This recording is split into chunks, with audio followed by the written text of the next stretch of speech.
I hope we got audio working. Well, my co-host had to drop off because of a death in a friend's family, so he's out helping somebody else. But we kind of had planned on talking about later on what excuse me. Like different sources we use for some of our supplies and stuff. So if anybody feels like chiming in at all, feel free to give me a call on Skype. And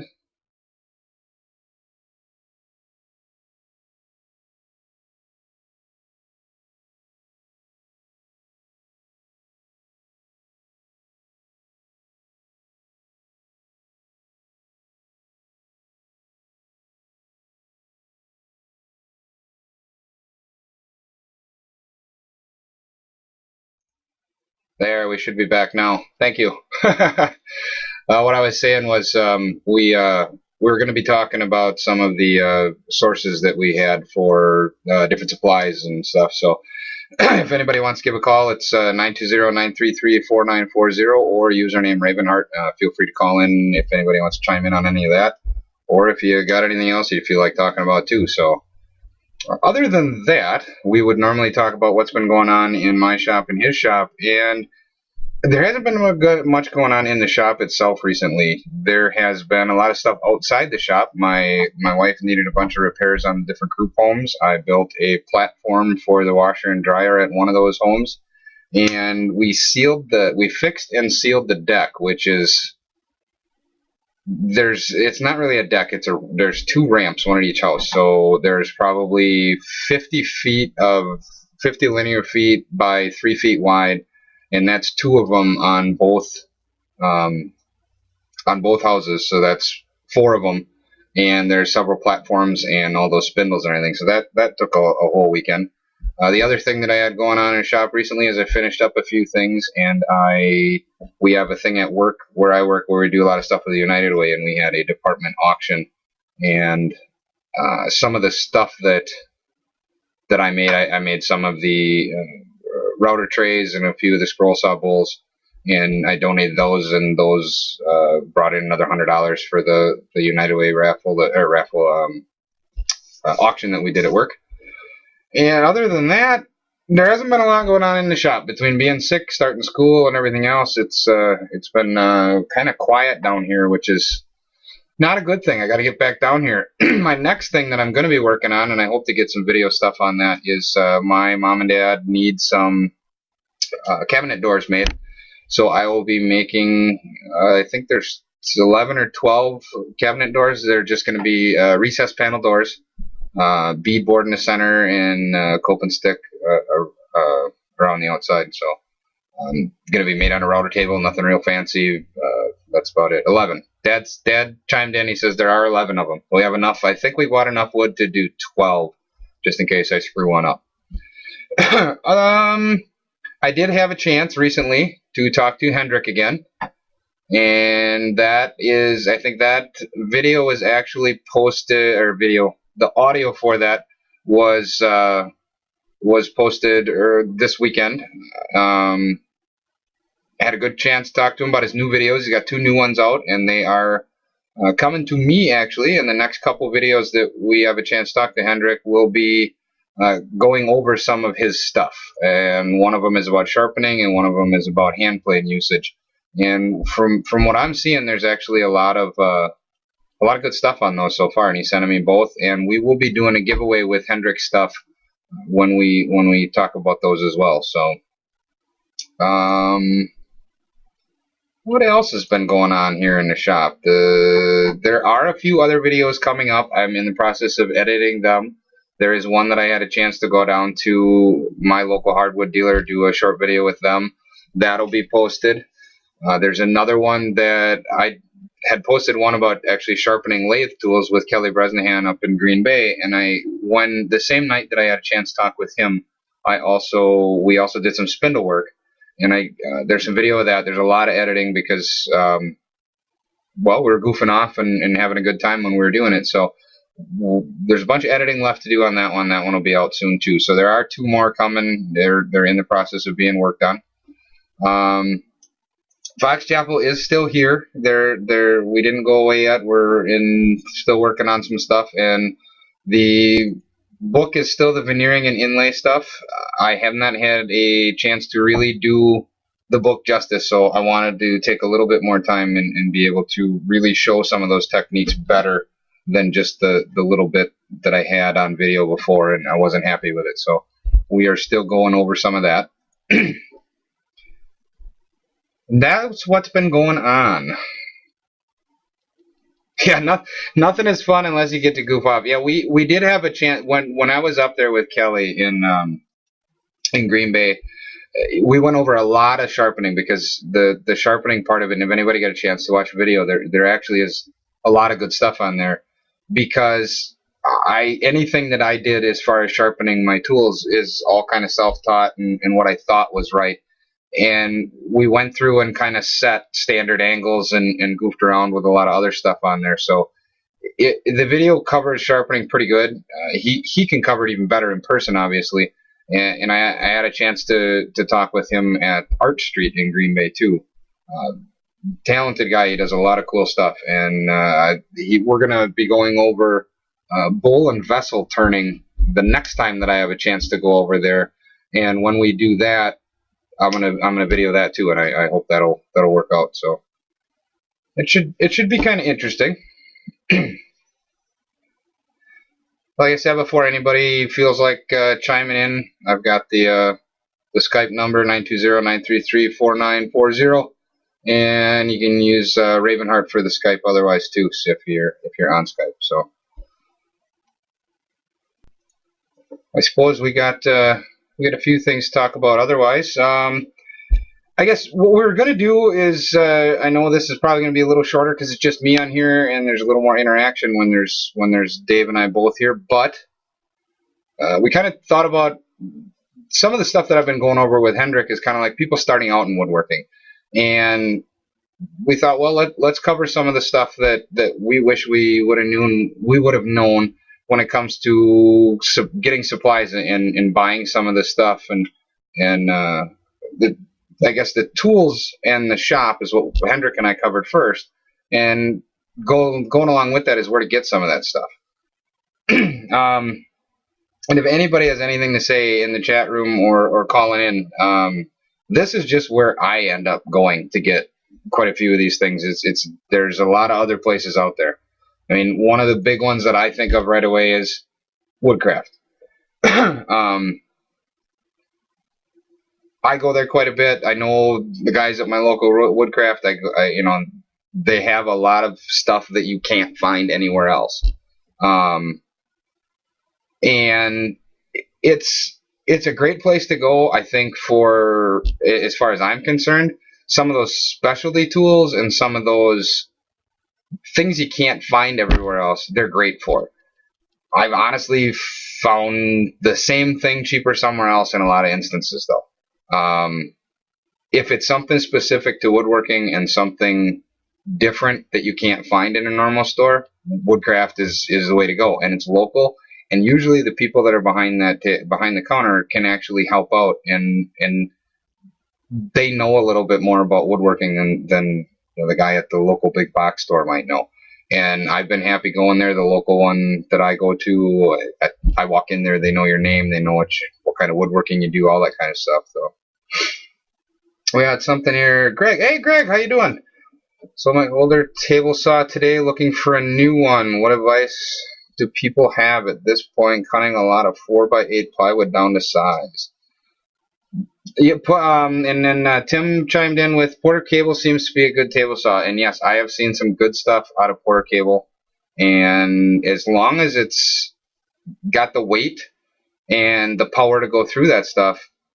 I mean, I have used roller stands and cut it on the small table saw that I gave to my dad. It was an older Craftsman one, and I cut 4x8 sheets on there, but I had to weight the table down and I had to use roller stands to get it around. Now, my bigger cast iron one now, I don't have to worry too much about it, but I use a lot of I do a lot of my rough cutting of the 4x8s if I need to cut them somewhat to size with the circle saw, so I can bring them down the basement and cut the rest of the way. I guess it depends on what your end product needs to be too. And like Tim said, you can make an extension too, and that works good. So go to old school and grab a handsaw. Yeah, Tim's gonna tell you to do the do it the hard way. I like doing it the hard way quite a bit too, but another one that the places that I go is Rockler. I don't go to Rockler very often because it's like an hour and a half drive for me. But I order some of the stuff that um, I guess it's cheaper to order it and get bulk. You know, I order biscuits through there. I order some of my other hardware through there. I have the Dust Right system on my dust collector, so a lot of the parts for that, they're all interchangeable, and I like the idea that I can order it and get it sent to me. And I actually found if I go on Amazon, I sometimes find a better deal than on the Rockler site itself. So I mean, I've been using Rockler for a while. I usually order stuff through there because it's too far to go to, and usually they're pretty decent on shipping. So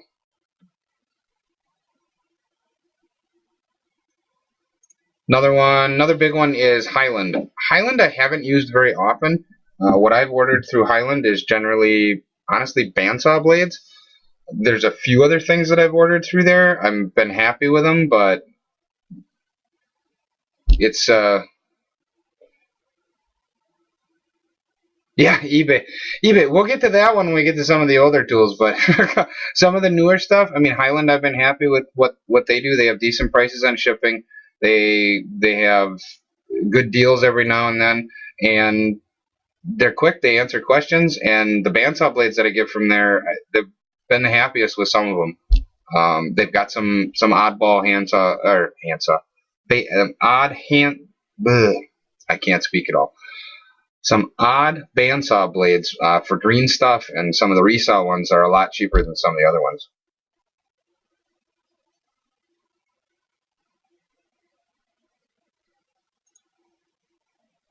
Whoops, wrong one. Woodworks. I've ordered some odd stuff from there too. All of these that I've been to, that I've done, I've been to the Woodcraft store. I have not been to most of the other ones before though.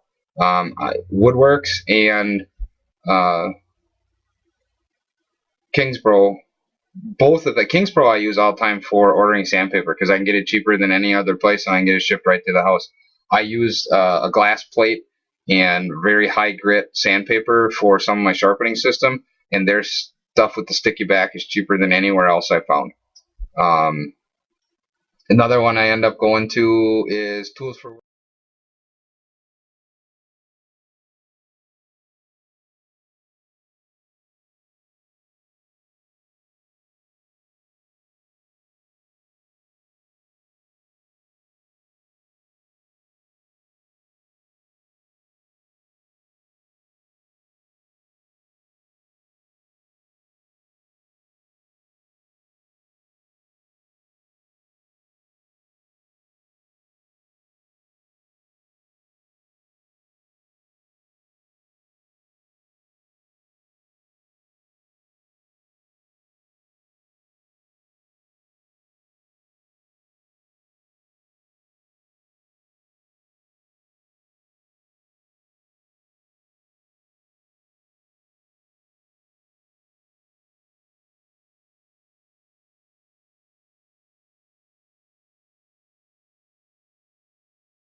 The other one is Veritas, and they go through Lee Valley. And Lee Valley, I have several things from their products. I've ordered a ton of stuff through both of them. That's pretty high end stuff, and it's oh.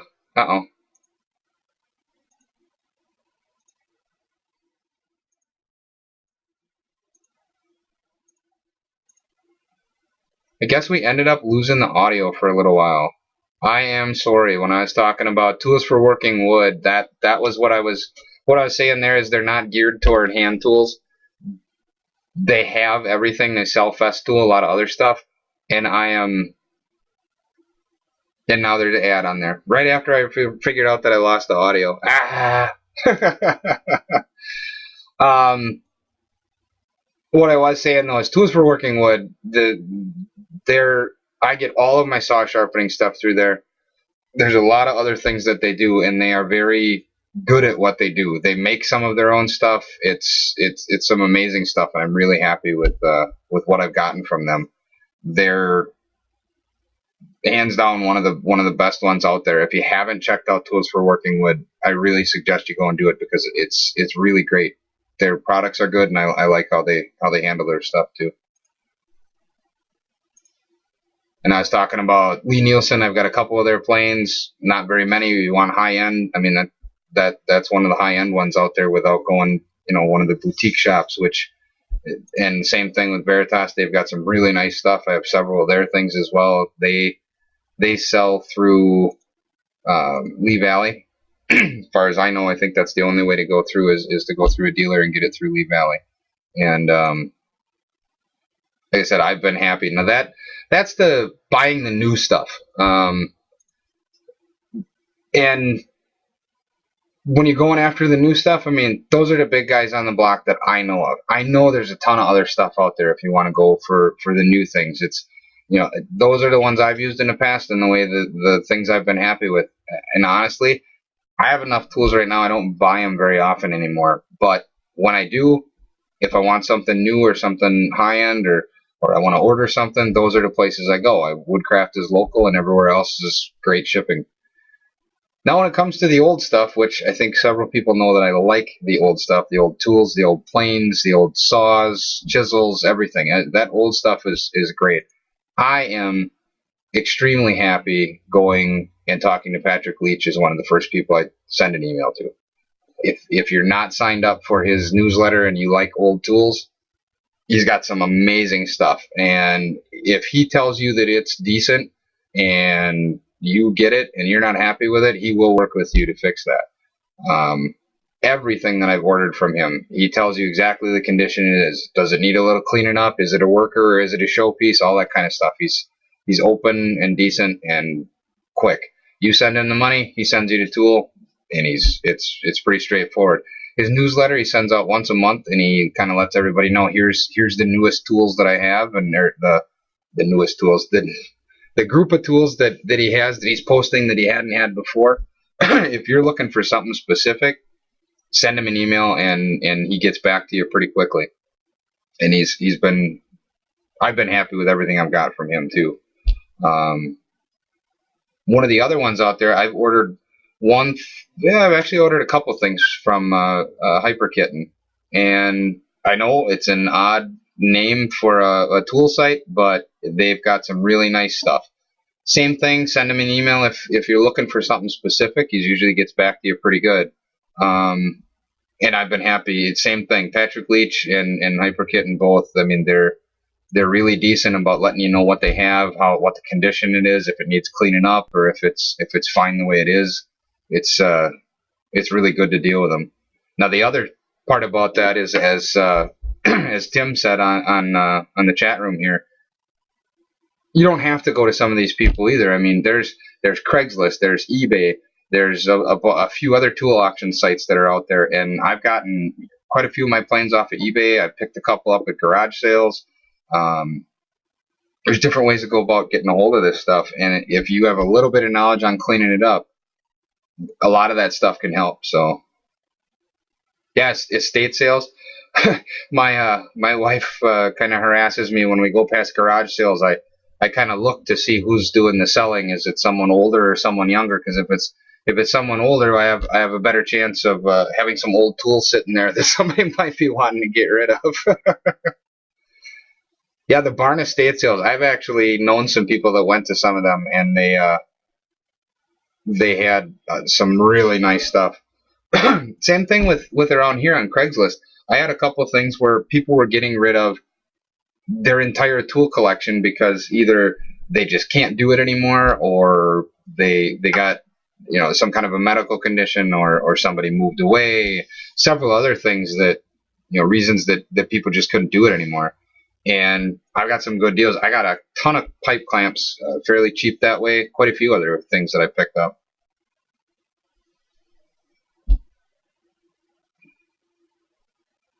Yeah, Craigslist, as Tim said, eBay has found a lot of times Craigslist is overpriced. One, if you're a good negotiator, sometimes you can talk them down. The other part is you need to know what you're looking for when you're on Craigslist. But it's the same thing. You need to know what you're looking for if you're going to go out on eBay too. It's no, both of those things, along with any other of the tool auctions, you need to know what you're looking for and what it's worth. You can get good or bad from that too. The eBay thing, the part that scares me is there's every now and then that every now and then on the eBay thing you'll be able to find something that you think is a great deal, and then you end up ordering it, and it's something where you're like, oh, I didn't read every little part of it, or I didn't really know what I was looking for, and I wish I would have ordered something different than I got here. It's kind of a horse piece, but if you know what you're looking for when you go out there, and you know what you should be paying for it, Craigslist, eBay, and some of the other ones are great.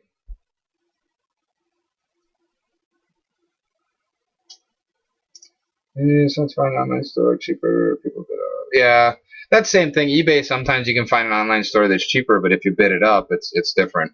The nice thing about Craigslist is a lot of times you can go and you can look at it. You can actually have it in your hand and see what's going on. So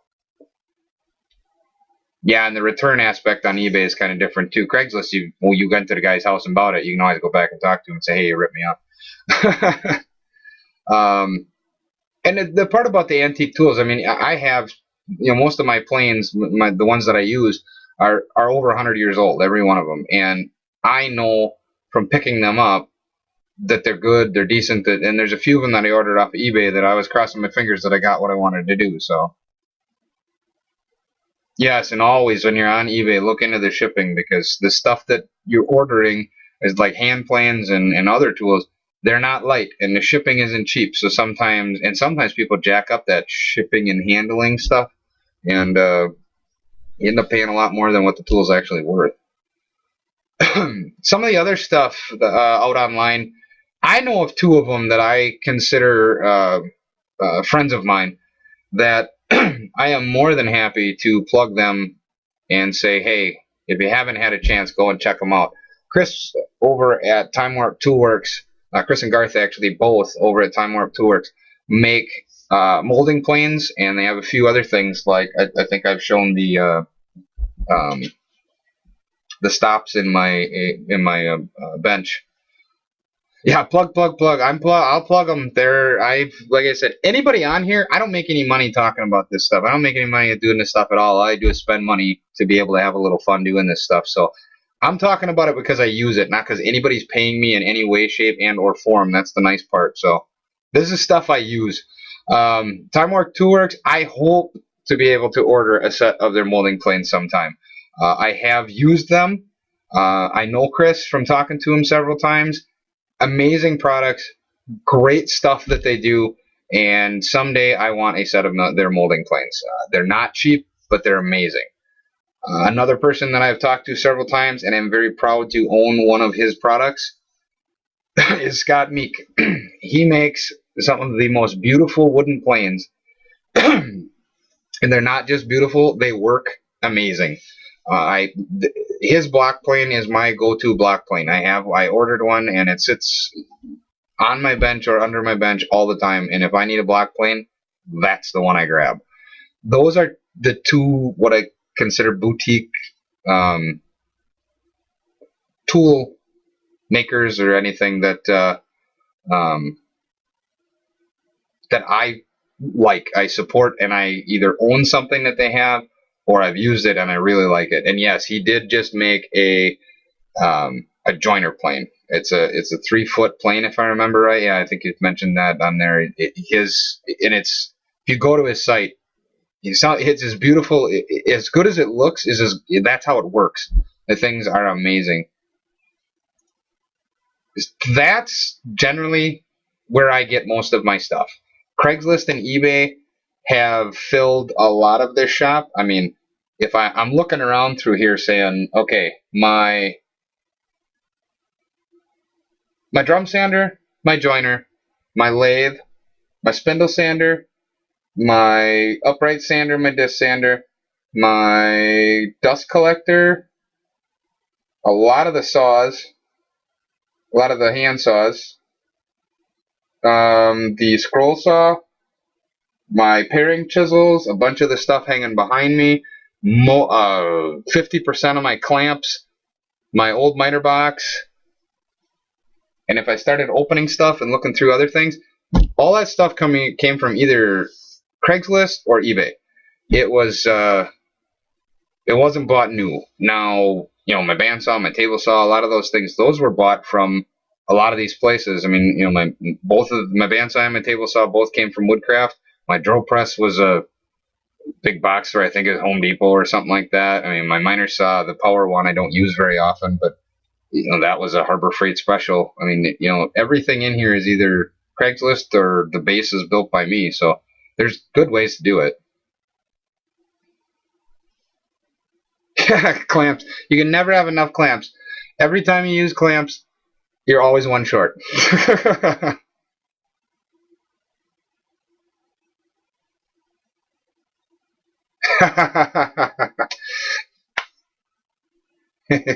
Stuff in boxes and one. No, not yet. No, there's no rummage sale for my stuff right now. But that's where I get a lot of my stuff. I mean, Craigslist and eBay filled a lot of it, and the other stuff that I've gotten new has been from the places I mentioned tonight. And the other thing is wood. My local hardwood dealer is Kettle Moraine Hardwoods, and I will be putting a video up that I did with one of the owners of Kettle Moraine. It's a great place. One thing I like about going down there is they have every kind of wood you can think of. And the nicest part for me is if they have something that I think if it's under 6 feet, they can't sell it as a first for not everything, obviously, like the real exotic stuff that doesn't count. But like the normal domestic wood, soft maple and walnut and a lot of that stuff.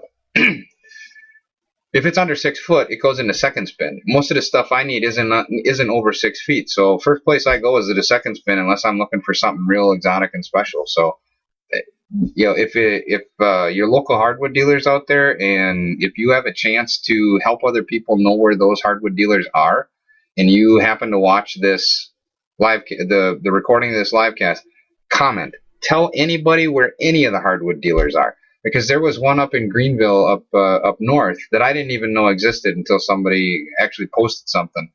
And a lot of the stuff that I mentioned on here, the places to get some of this stuff, so because I've had questions come in off of the site asking, well, where do I get this? How do I get a hold of this? Hey, I seen you use one of these. Where do you get something like that? These are the places I go, and this is what I do.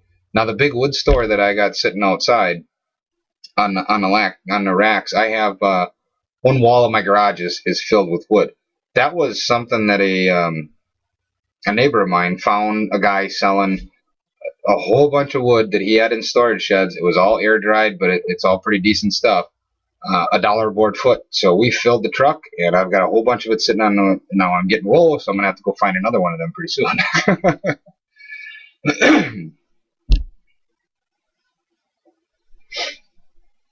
So this is the stuff I go. This is the places I go and the things I look at. If anybody that's in the chat room, if there's somewhere else you go, let me know. We'll put it up on the screen. We'll get somebody some recognition, and maybe I'll find somewhere to order something I didn't know about before too. Well, we're seeing if anybody has anything to say. Anytime anybody has a question, you can leave me a voicemail at you can call into the voicemail line at 920-933-4940. Or you can always use the Skype username of Ravinheart, or shoot me a message on the contact page on the site. And Ravinheart Renditions at ravinheart.com is the email address too.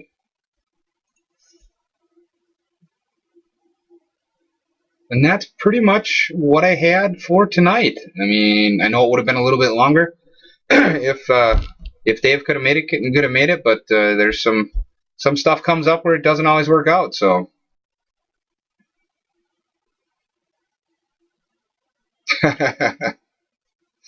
Yard sales are great to find stuff. Tim said he's a yard sailor. Flea markets maybe. Once in a while, the flea markets have something. It seems a lot of those guys have gotten wise to the idea that those planes are actually worth money, and you don't see them sell them quite as often anymore.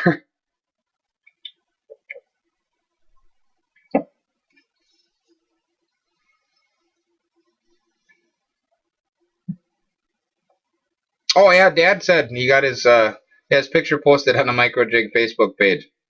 It's awesome. I got a video on there, and you got your one of your part of your project posted on there. It was kind of neat to see. Um, Actually, and anybody out there, if anybody doesn't know, I have a Facebook page. It's same thing as everywhere else. It's Ravinheart, and I also have a Google page and Google Plus. So,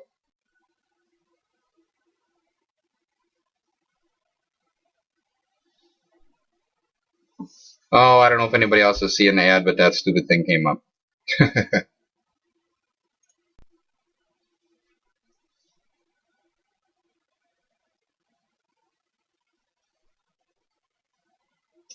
So, if anybody's got anything they want to talk about, either supply related or anything else, feel free to give me a call. I'll stay on here a couple minutes, and other than that, I'm gonna talk with the chat room a little bit. And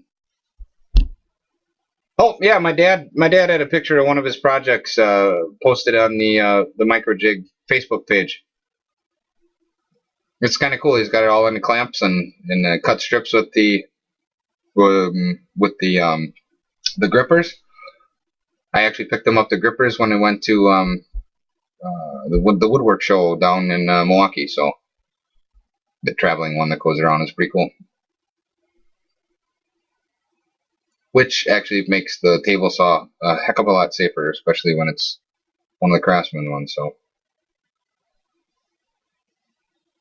yeah, the ad pops up every once in a while. I wish I could do away with it. Actually, next month, it's going to be a little earlier. It's going to be on the 7th of next month, because at the end of the month I am going on a vacation.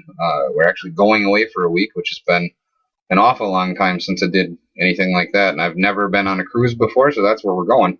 But next month it's going to be on the 7th, and I think I'm actually going to try to play with some different live casting software. I'm kind of toying between Spreecast and a couple other ones. I know Shannon Rogers uses Spreecast, and he's happy with it.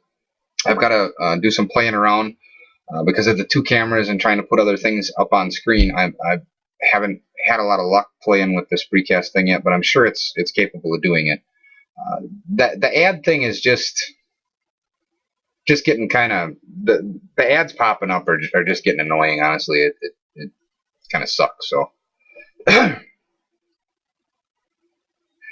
Tim, actually, I hope that you have some time to talk about what you just mentioned in the chat room. His question was, are you following along with the You Design It, I Build It project? And I think what Tim is doing is actually pretty cool. And I've been trying to post comments every now and then when I see something out there. And what he's doing is basically just like I said, you design it and he builds it. And it's been, he put ideas of what to build out there, and somebody picked it. He had different design features. I think the latest one was about the drawer sizes on the table, what how big to make them, and he put up kind of a sketch of the proportions. I think it's a great idea. And Tim, if you have time, I would like to sit down and talk to you sometime and talk about how this is going, how it came about, and how it went up to this point. I think it's great. Tim says, I'm ready to start building this coming week. Probably do another project before end of the year. That is awesome, man. This week. Shoot me an email. We'll figure out what works. If it works this week for both of us or next week, one of the two. It'll just be a Skype thing. We'll record it and we'll talk. Yes, he does have a website. It's a sliceofwood.com, if I remember correctly. And if I'm wrong, correct me, Tim. It's got to be close.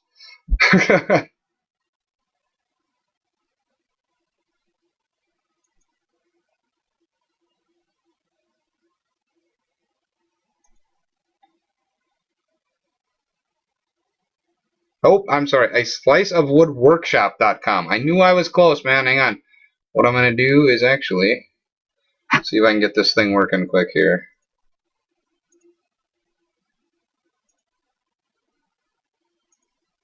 Let me see if I can get it on your screen for you too.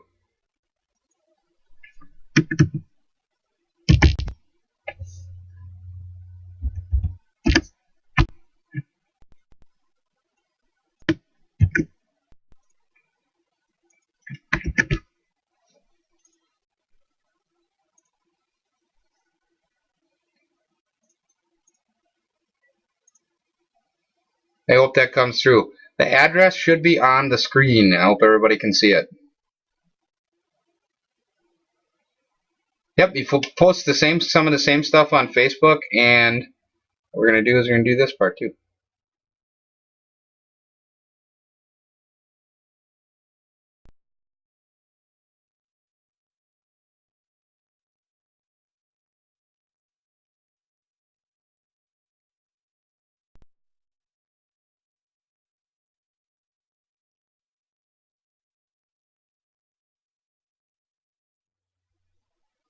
There we go.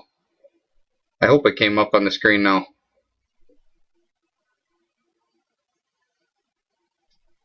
Can you see it and hear me both? Ha!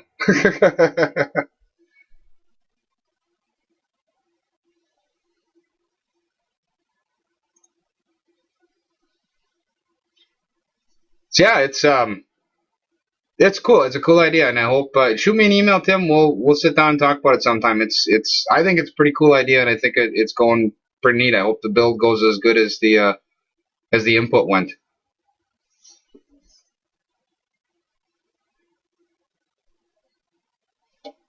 Well, Tim, we'll talk to you soon. And I think what I'm going to do is I'm going to stop the recording part. I will stick around and I can talk with people if people want to talk otherwise. But I'm gonna kill the recording for now. And thanks everybody for stopping in. And we will talk again next month on the 7th of October. Thanks.